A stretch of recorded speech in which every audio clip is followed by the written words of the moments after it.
Hello everyone, I'm Jesus and welcome to the next episode of the Road to Old School MTG.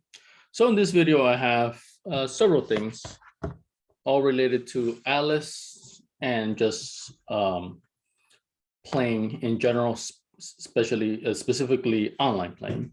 So I have this package here from TCG Player, should contain 50-ish cards for the Alice format. So Alice is a new format that I've recently joined.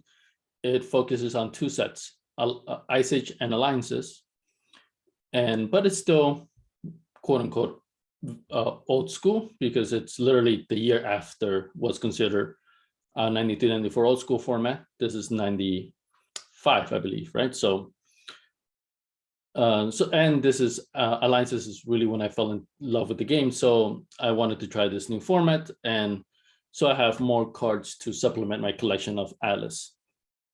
And also this video is also related to just peripheral things needed for that I'm seeing I need for continued playing, not just in Alice, but just in old school Magic in general. So I have a deck box that I'm going to open up. I have this monitor light. The box is empty. I've already opened this up. It's already installed, but this is just to show you guys what I bought, and I'm going to show the results of this monitor light. It was specifically purchased for my online playing in mind. And just I'm also going to show my my current Alice deck and just the different versions I've gone through, why I bought the cards that I did, and just talk about just the Alice format in general and my cards, how my cards are growing towards that. So let's get it started with the package here.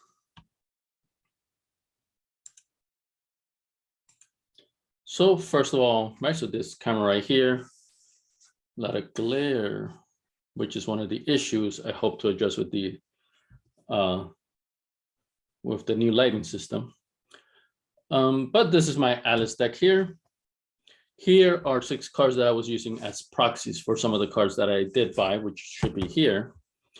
And let me just show you the process of me making this Alice deck,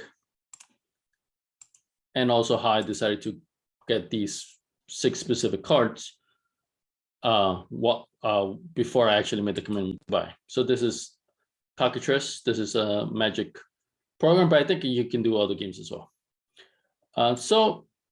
And I've been using it a lot recently, and I am planning to keep on using it consistently. Really helps with any Magic related thing. So I'm going to start local game, just one player. I'm just playing by myself, just testing things. So Alice Land Destruction 2 and 3. So these are the 3 different versions. Now I'm up to version 3. So let's open that up. So these 2 proxies here were 2 Jester's Caps. So I was using these. I wanted to add these cards, and I just wanted to test out their effectiveness before I actually purchased the cards. I probably was going to get the cards anyway, but just specifically, maybe not now, maybe later, but just wanted to test it out, and seems to work pretty good. So I'm definitely liking the card. So I added 2 here, 1 main, 1 sideboard. So for most of these other cards I already have, right? So I already have the 4 Goblin Mutants, 4 Storm Shamans. In the previous versions, I had Bolduvian Hordes here, and also other creatures. And I just felt the discarding effect was a bit too much of a drawback, especially now that I've added Stormbind. I want to keep those cards so I can actually do damage with them with any not needed cards at the moment. So Goblin Mutant seems like a very good alternative. So the drawback with Goblin Mutant is that cannot block any creature with power greater than 3, cannot be blocked, cannot attack if defending player controls any creature with power greater than 3. So So you have to consider that, which I did in the specific deck, right? So I have the Storm Shamans. These are good, both defenses and offensive creatures, good for early game. The Atlas format is very big on weenie creatures. So that's why I think Goblin Minions work really well in this, not only this format, but in this deck here. I've since it's a lot of weenies, I wanted to kill those off so that Goblin Minion can roam free to attack. So I've opted for 3 main deck pyroclasms, and I still have 1 in the sideboard. So the plan is for me to do a lot of pyroclasms, clear the board. That'll clear a lot of the board, very often. And then this is only deals pyroclasm deals 2 damage to each creature. My Goblin Minions will still stay alive. Storm Shamans should still stay alive. So that clears a lot of the board, and then leaves the Goblin Minions free to attack. Anything that still needs more than just pyroclasms, I could Stormbind, pitch unneeded cards to, if I need to do more than 1, I can. But I also have additional direct damage. Incinerates, 4 incinerates, and 2 lava bursts, right? There's an X spell. So between all that, it should clear the board for Goblin Minions to attack. I'm still going for Wild Growths as opposed to Fine Horde Elves or whatever other elf type creatures, mainly because now this version of the deck does rely heavily on pyroclasms, right? So I want to cast the pyroclasms.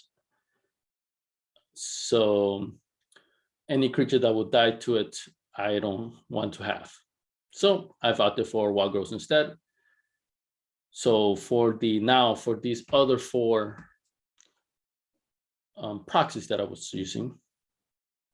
So Forest, 1 Heart of Yavimaya, I have 4 Capucin Forest. I have 4 now. Mountains, 1 Thawing Glaciers, I have. Now this, I'm still testing this, but it seems like it's a good option. 4 Timberline Ridge.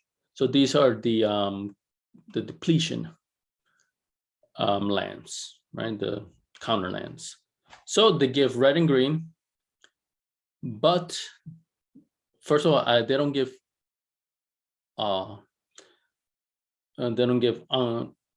colorless land mana, right? So they only give red or green.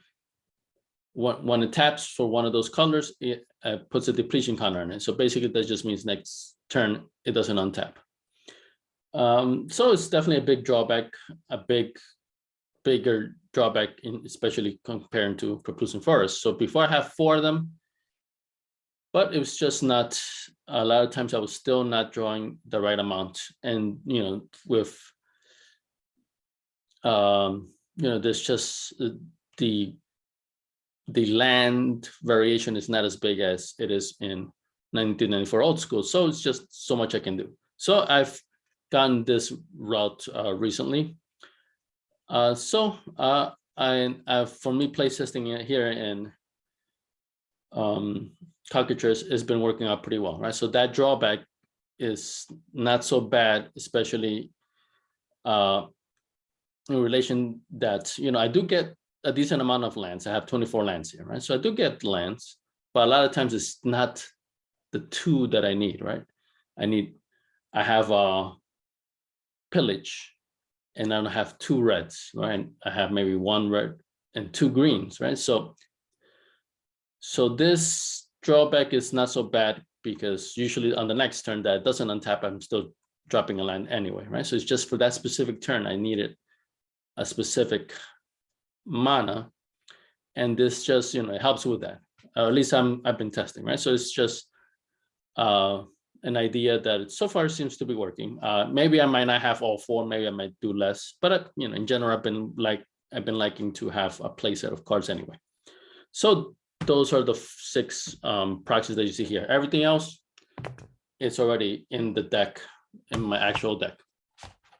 So those are the 6 cards that you should see here. I actually have, this is mostly basic lands, because like I said, I want to start just building up my collection of Alice related cards, and I want to be able to do other colored decks. So I took the chance, this opportunity to load up on plains. So this I already have red and green. So I wanted to load up on plains, swamps, and islands. So far, I haven't had any need for snow covered, but that may come in the future. And snow covered lands are a lot more expensive than just the basic lands. So since I don't have a need for snow covered yet, I haven't been adding them. It's just basic lands from Ice Age. All right, so everything else was already here, right? So, but like I said, I play tested this a lot using this. So just to give an example for those interested in seeing how Cockatrice works. So at least this is the way I do it. Of course, you can actually play games with it as well, right? So this is, you can definitely play test if you have friends that use the same program. So, but for me, even just for me, it's pretty handy. So draw 7, 4, 5, 6, 7. There it is. So 2 lands seems like an okay start. I'll keep. So the deck is mainly red. So I'll go for red. So I'm assuming I'm going on the play next turn. I'll drop a force just in case. It gives me more flexibility. That's it. I've been noticing definitely Alice a lot slower, right? So of course, there's no Moxes, there's no Soul Ring, right? So it's just bound to be slow. All right, so 3 lands.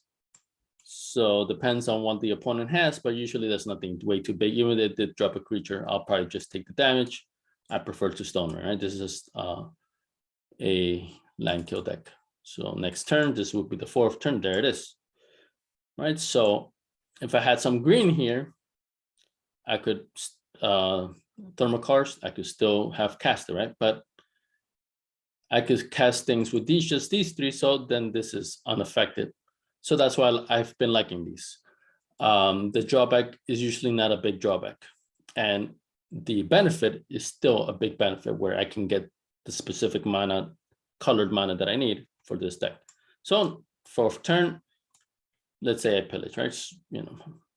If instead the opponent was attacking me, I would maybe Storm Shaman or maybe like if I'm seeing, like I want to be more aggressive, I could have Goblin Mutant, right? So, but keeping up with the theme, land destruction, I go that route. Right, so now I'm choosing to, right, so I'm going to add the counter here. Oops. I tapped all of them, so I just want to add a counter to this one. So 4, I'm assuming Goblin Mutant.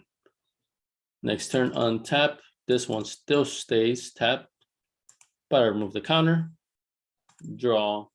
You see, so I can still cast, if I wanted to cast the Shaman, I could cast the Pyroclast, and so the drawback is not really affecting me too much, at least not in relation to the benefit that I get from it. So that's just one example. So let's do another one. Concede. New game. 1, 2, 3, 4, 5, 6, 7. So 2 lands, I think that's okay. Jester's Cap. So pretty strong card. So I can use it as basically preemptive land kill. I can go and get their lands, but actually there's a lot of lands in a lot of non-basic land use in Alice. Well, of course, they're not as strong as the dual lands and so forth, but there's still a lot of it. A big one that I've seen, well, 2 of them, Keldar Outpost, which makes 1/1 creatures, and also Thawing Glaciers. I have one of them in this deck, but a lot of players have many, basically most decks have Thawing Glaciers, even if it's just 1 or 2. I'm actually bumped that up just based off, what I'm seeing in Alice. But right now I only have 1. But like I said, a lot of players have 4. And also for those that do play whites, you just, as soon as you see white, they're going to have Keldar and Outpost, right? So those are the main ones that I've been seeing. So Jester's Cap can get those lands, and it still works a lot with the land kill form, the land kill strategy that this particular deck has, right? So it's preemptive land kill basically. But of course I can get other cards, depending on what the opponent is playing. All right, so mountain. So this is all assuming I go first because I always, if I get the chance, I want to go first. Here, let's say they have a creature, boom, incinerate. Next turn. So I will Stone Rain, because pillage also destroys artifacts, so it's just a bit more versatile. Untap, another mountain, which is fine. So my options, depends what the opponent has done. Do I Storm Shaman if they are getting a bit aggressive? If not, pillage. So I have 12 landkill cards in here. So little option here, Heart of Jeremiah. If 3 pillage again, I might probably just do it anyway. This, I have to sacrifice a forest for this, but it gives any creature +1/+1 that I have. But it's a legendary land. Oops, my mistake is not. Oh yeah, I had 2 in the previous versions. But I think the land destruction component, I have to sacrifice a forest, which I have less forest than mountains because I have less green than red. 1 was plenty enough.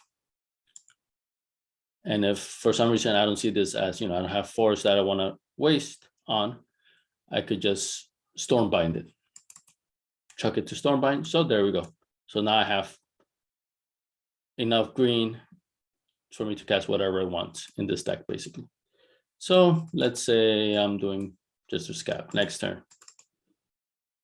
So I can do a 2-for-1, Jester's Cap, go cycle through 3 things, and then either Stone Rain, Shaman. So the deck's working okay. I did have some gameplay already. And like I said, these new changes are based off that gameplay that I've done. All right, so just wanted to give an actual demonstration of the Cockatrice program in action. Right? I talked about it, I showed it a bit, but now it's a bit more detailed. Now you guys see how I've been using it specifically now for my Alice and old school needs. All right, let's get into the opening. So this is every other card I already had. So I just needed those 6, 2 Jester's Cap, and then 4 Timberline Ridge. Jester's Cap, actually, I'm supposed to get 2 more, but I didn't want to hold off this video just for those 2. But I do have, I'm supposed to have 2 already in this package. Right? I just needed 2 more. That's still on the way, but I didn't want to hold off the video, like I said. All right. And I got all this from TCG Player. So I will be referring to my purchase that I did on that to double check that I got all my cards here. So the receipt.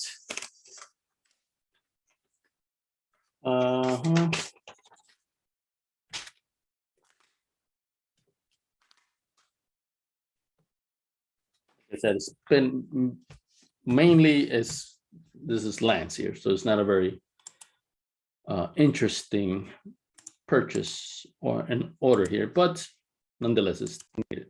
So this is what I've ordered here.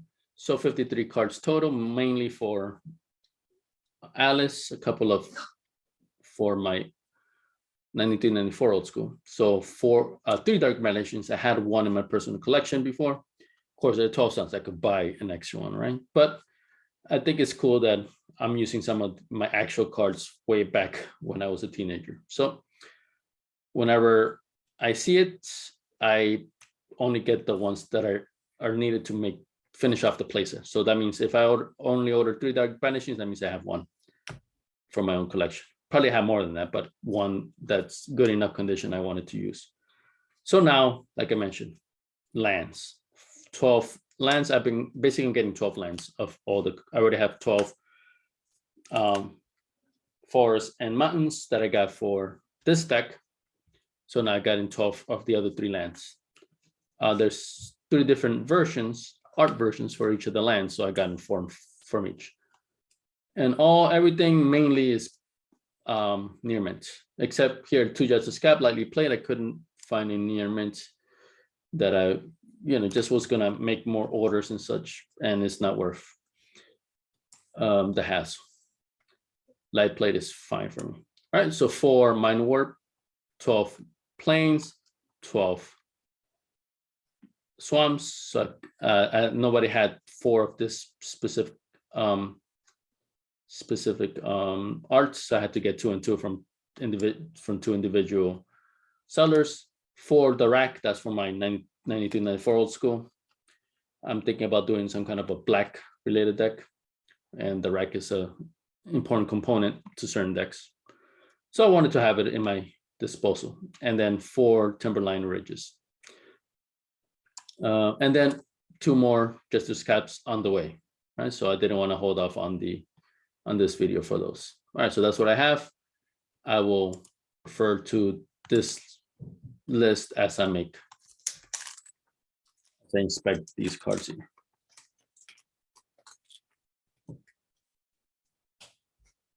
So it just came in this extra plastic baggie. All right, so Dark Banishing's 3, 1, 2, 3. They're supposed to be in near mint. It's hit or miss with TCG player. Yeah, near mint. They may have given to me in order of, no, it's not in order, but I'll go in order here. 12 islands, 4 of each art. 1, 2, 3, 4.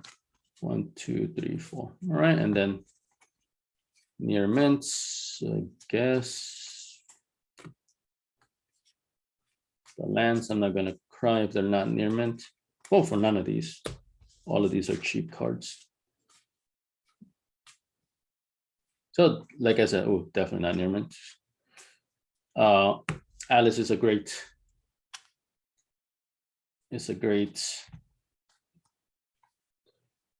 alternative to 92, 94 old school. You're still playing the old cards just 1 year later, but the price is 100 times less. All right, so just going off the list here.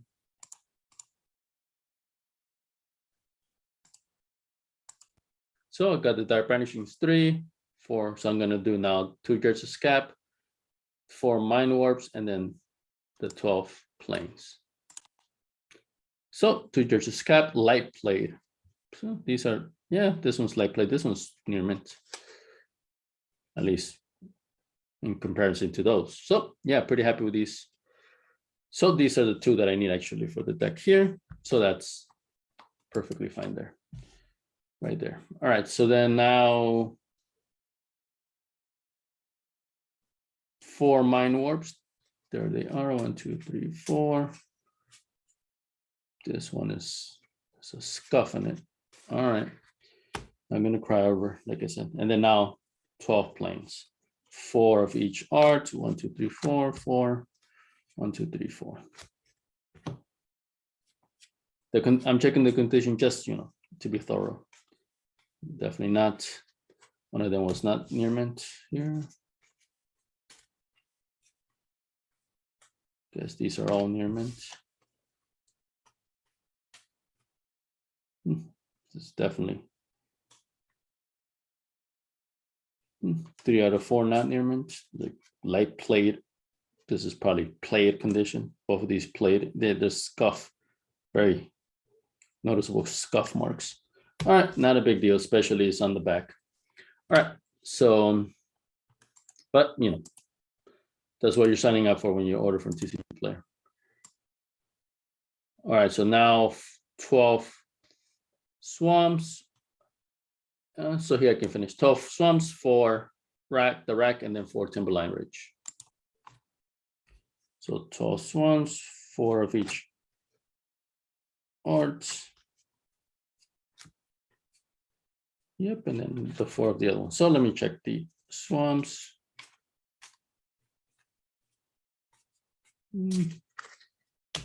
One maybe not near mint. Same thing, one maybe not near mint.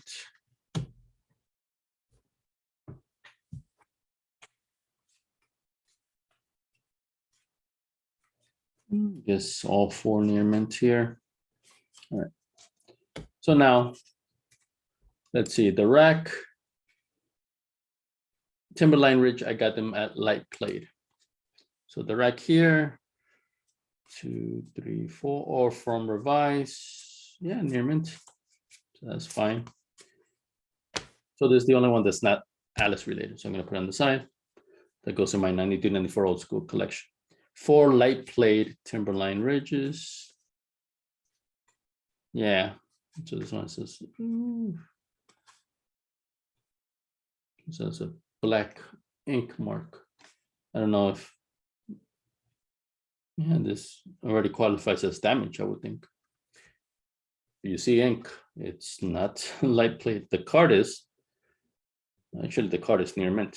I guess that's why they put it as light played. But that's, I would say that's damage by that point. But that's on the back. It's really, yeah, light played. Honestly, they hover on light played to near mint. So actually I got a better deal than anticipated with these. All right, so these 4 are also for the deck here. So I got exactly as the order, as was listed in the order. So, all right. So then what I'm going to do here is take out these 6 cards that I was using as proxies and substitute the real cards now.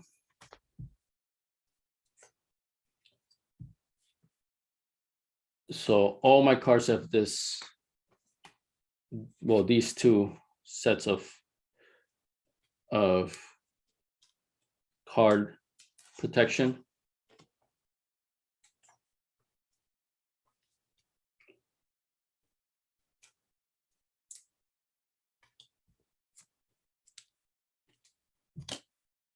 And I didn't need to do this. I was doing fine play testing using Cockatrice, right? But you know, there's a difference between actually holding the cards, right? So I just, you know, wanted to also, because definitely there is a difference between the Cockatrice and real gameplay.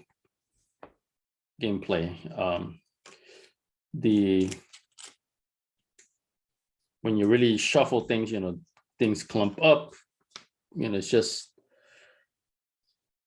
you know, it's just slightly different experience when you for real play, and as opposed to the randomized nature of Cockatrice. That's truly randomized, you know. But in real life, things clump up. You don't. Some people don't shuffle so good, you know. So it's, you know, there's basically the human component that the Cockatrice doesn't have. So I just wanted to, you know, get the real feel of it as well. And so there we go. So I'm pretty excited to add these cards. So once you add them, they're very puffy. See, so because you have air, so gotta flatten them out. Take the air out, right? Or else there's gonna be a difference. So now one justice cap goes in the sideboard. 3, 5, 6, 7, 8, 9, 10, 11, 15. That's my 15 card sideboard. And now one justice cap main with 4 Timberline Ridges in the deck. So this completes my real Alice deck, at least my real current Alice deck. 15 card sideboard, 60 card deck. And right, and the cards that you saw on Cockatrice, that's what I used to play test and so forth. Right, so here it is. Now I need my proper deck for it, deck box. So I've been using, I have these. I was putting this here. So this is my current collection of Alice cards, right? So these are not going to go in here as well. So 70% I would say I bought, and then 30% is from my own personal collection way back in the day when I was a teenager, right? So That's why certain cards I didn't get a full playset. I didn't buy a full playset because I had some already. And that's not all of them, right? So I still have more, but as I need it, little by little, I will add to this.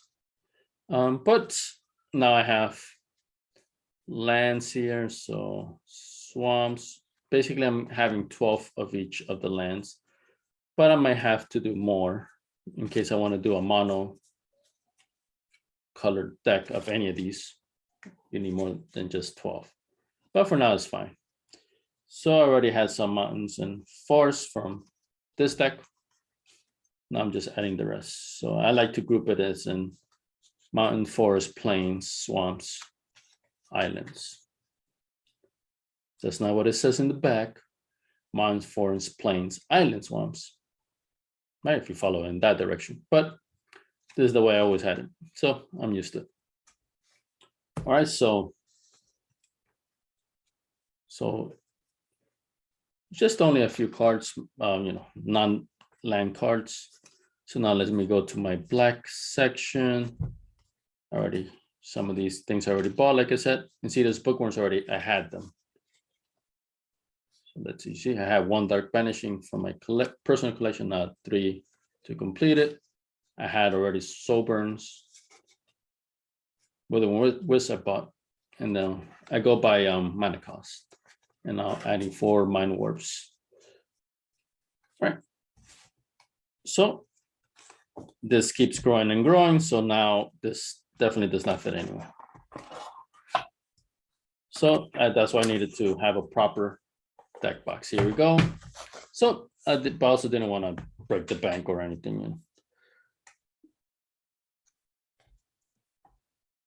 But this seemed like pretty good. Plus it's white, so I liked it because it was white to go with the theme of Alice and snow covered.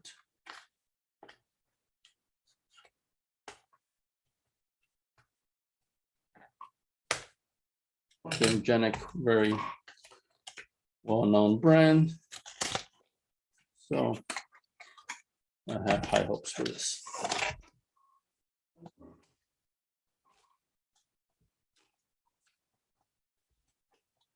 This is held on pretty tightly in this box.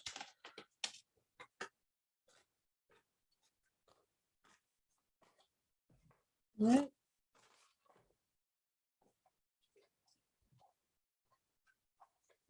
So the box, this whole thing comes up completely.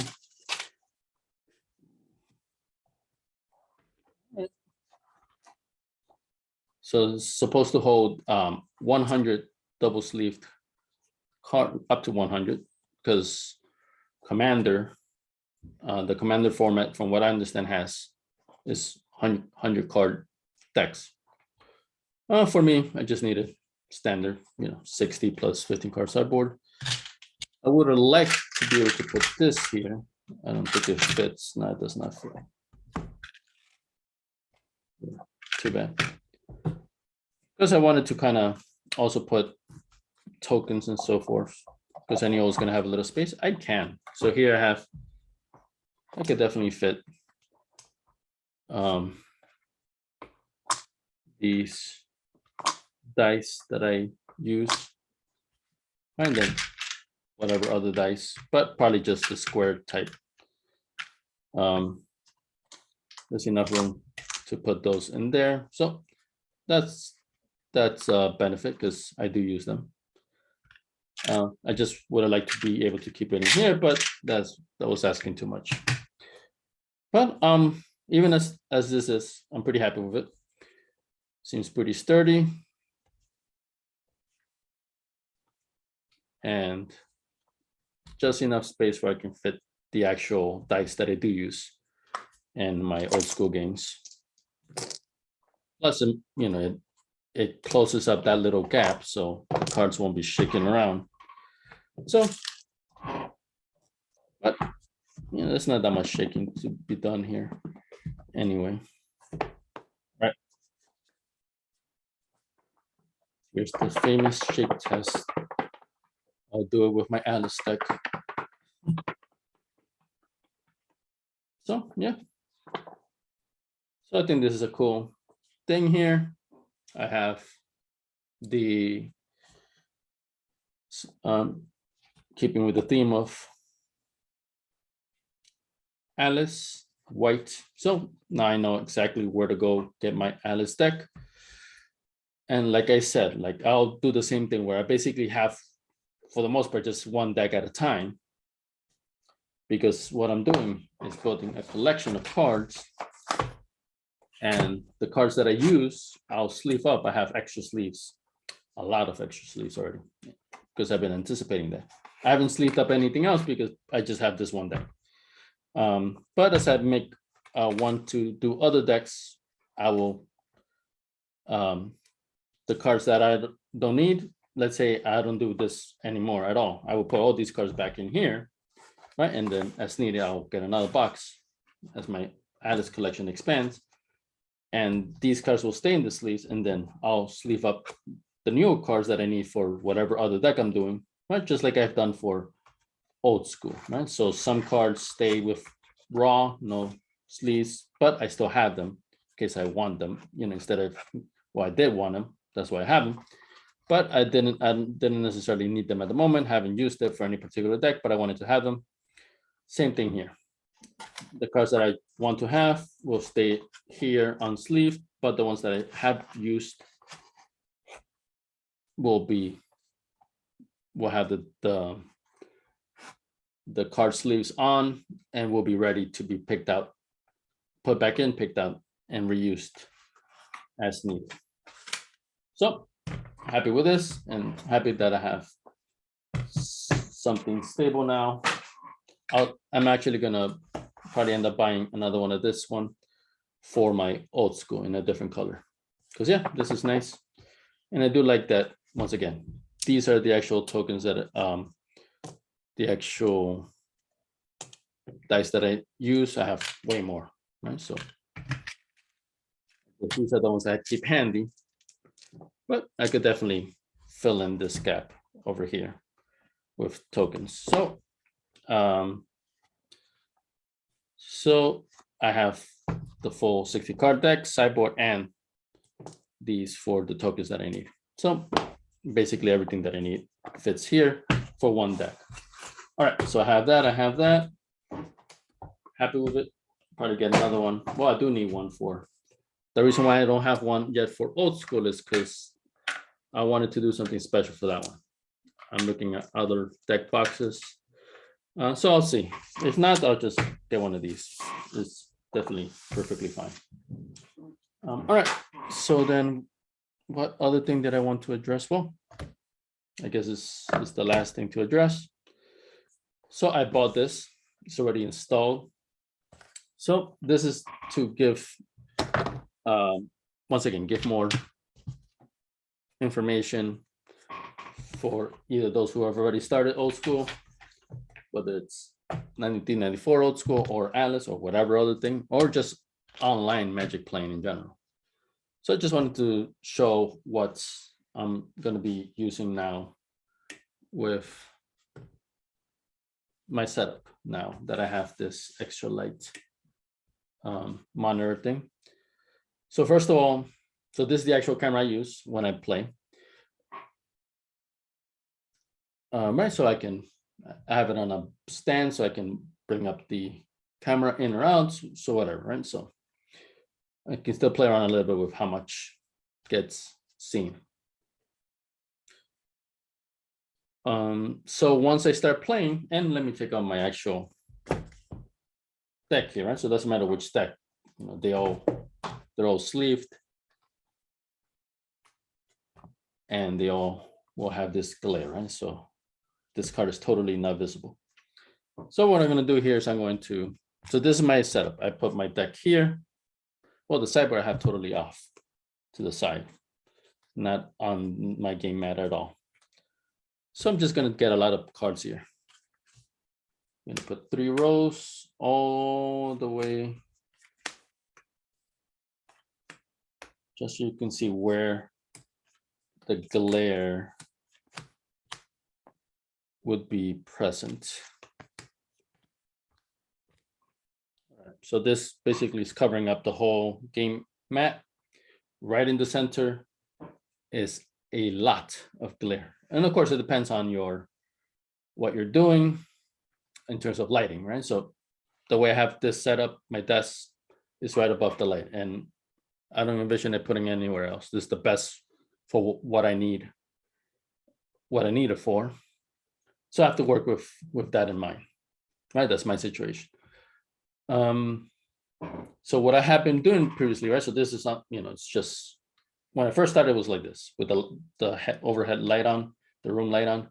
So what I've been doing is I have a lamp on the side. I've been putting it, and I've played around with the placement. I turn off my room light, and I'm using this lamp. And then I've been playing around here, putting it different angles. So here it's not bad. Right, not great, but not bad. And then on my phone, I have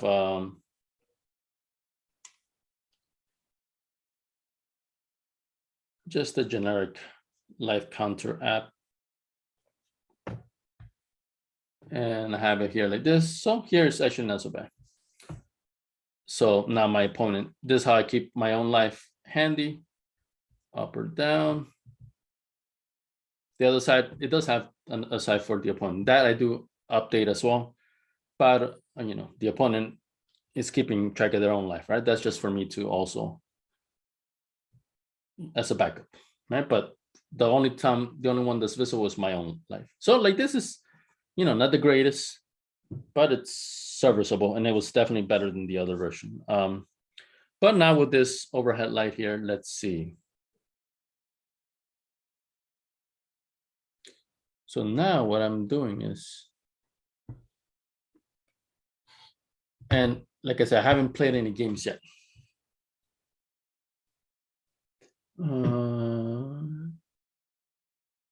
So this thing is pretty nice because you can cycle through different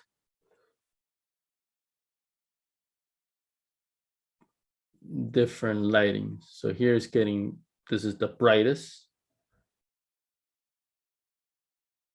Now it's dimming. So I have it at the dimmest. So this is the dimmest right here. So it's, I feel it's a lot better, right? So everything is more even. The image quality is pretty even. I can see all the cards. Plus, once I actually do play, first of all, I'm using Zoom right now to record.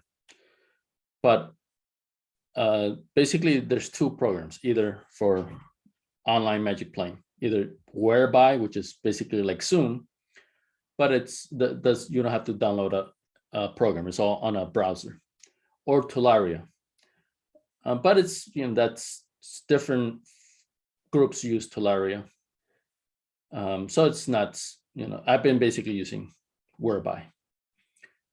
When I use Whereby, the image is actually a lot closer there. Like I basically captures this, like this much. So this box, it will barely be seen here, and then right up to here it will cut off, right? So, and then you wouldn't see my lap here too much, barely. So, it's just, it's kind of funny. I can't use Whereby right now because I'm using Zoom, right? Or else I would show you. But, I just wanted to show that detail. And so it's actually during gameplay, I'm more close up. I don't want to move it here because then I got to redo it, right? But it is more up close. So now this light is pretty good. So if you lift it up, you can get pretty bad glare, right? But I don't play like this, right? You play it on the mat. As you can see, it's pretty, every part of the playmat can be seen pretty clearly. The only issue is maybe right here, right? So right in this area is where it's a bit of a glare, right? So it doesn't eliminate the glare, but there's no glare to the point where it's not visible, right? It just makes these two a little brighter, right? But you can still tell they're Timberline Ridge, right? So, and nobody reads text, right? the cameras are so far off that, you know, you could basically, you have to identify the cards based on the art, right? And of course the border, right? But if somebody wants, you could just go up here, right? But even then, you see, like you can, right? So what people do is, if they ask, you know, what does this card do? You know, you don't do this and then show it to them. It's even, you see, even with this, it's still not clear. You would read them to them, what it does. But what a lot of people do is they have a website already open where they could just type in the name of the card, like MTG Picks. I like to use that one, right? Or I think Gatherer's the other one, right? So it gives you the card art and the current wording, right? Because some, especially with old school, a lot of the wording can be clunky. So it's been updated in those online resources, right? So, you know, so basically the main issue with this is for the cards to be visible, to be clear. The text doesn't matter because nobody reads the text because you can't, right? So I feel out of what I've done, so, you know, I played around like 30 online matches so far, you know, between everything. I barely started Atlas. I've only played 5 games in Atlas, but I've done definitely over 20 in old school. So out of all the setups that I've had, I think this is the best. Right? It's still not perfect. You know, like I said, it's still a little glary around here. And then it does kind of muck up this one, the text on this one, right? If I put it here, maybe it's better. But then, you know, it's not foolproof or anything. But I could just, I've been thinking about changing the app anyway, right? So the main thing is the game area. This way, there's a little, you know, I wouldn't say, you know, I guess still a little glare, slight glare, but not to the point where the cards are not visible. And it's only right in this area. And I literally just bought this thing yesterday, right? So set it up yesterday. So I'm still playing around with it. I may have to, I'm thinking maybe if I cover up this black area, it might not bounce off. We'll see, right? So I'm still testing things out. But even so, I think this is a pretty decent setup. The cards are clear. The art is clear. That's the main thing. The art in the border is clear. You know what card it is. And even in this section where there is still a little glare, it's definitely not, the card is still visible, right? So for me, out of all the setups, this is so far the best. So I'm pretty hopeful that this will work out pretty nice. And like I said, I'm still experimenting, so I know it's gonna get even better. So hopefully I can clear up this slight glare here even more. I'm still playing around with the angle here, right? Or even the camera angle is a big surprise. Where I put the camera angle, then the light that's bouncing will reflect in a different angle. So even with that, I'm still experimenting. So it might not even be the light at all, just the way I'm set up the angle of the camera. That may be just enough to eliminate the glare, right? But even with the glare that it has now, it's a lot better. It doesn't interfere with the card image. And as you see, the whole area is clear, visible. So it doesn't matter where I put my cards, everything is visible. And the slight glare doesn't affect the identification of the card itself. So pretty happy with it. All right, so a lot of different topics covered today, but it's all related to old school, all related to online gaming. You see, I have the lights off. This is how it would be if I was playing online, right? So I dim out my lights. I just have the light from my lamp before, and I also have the light from the monitor as well. Hopefully this gives you guys more ideas, not just on the cards, but on the glare issue, the online components, storage, right? All those things are things you have to consider, right? It's not just you buy the cards and that's it, right? A lot of additional things to consider. So hopefully I've delved into those additional things for anyone that's looking into joining any of these old school formats, just for you to consider the full scope, right? Not just the cards, the sleeves, the deck boxes, the lighting, the cameras, all these things are needed, even if you play in person, right? So nowadays, a lot of it is on, even if, with COVID restrictions clearing up, and I do definitely want to play in person, it's not going to substitute online playing. Online playing is here to stay. It's just very convenient. People have, you see all these things that people have set up already. So they've, it's standard now. It's common. It's not going to go away. In person is just going to be in addition to online, right? But it's not eliminating online. And so if you're looking to maximize your playing, you have to consider online, right? If not, you're just going to be doing in person. It's just going to limit, you're going to limit yourself. Definitely don't suggest that. You have to have an online component to really expand and get in a lot more games. So, and hopefully you've seen a lot of those things that are needed for online gaming addressed here. All right, so thank you guys for watching. I'll see you in the next one.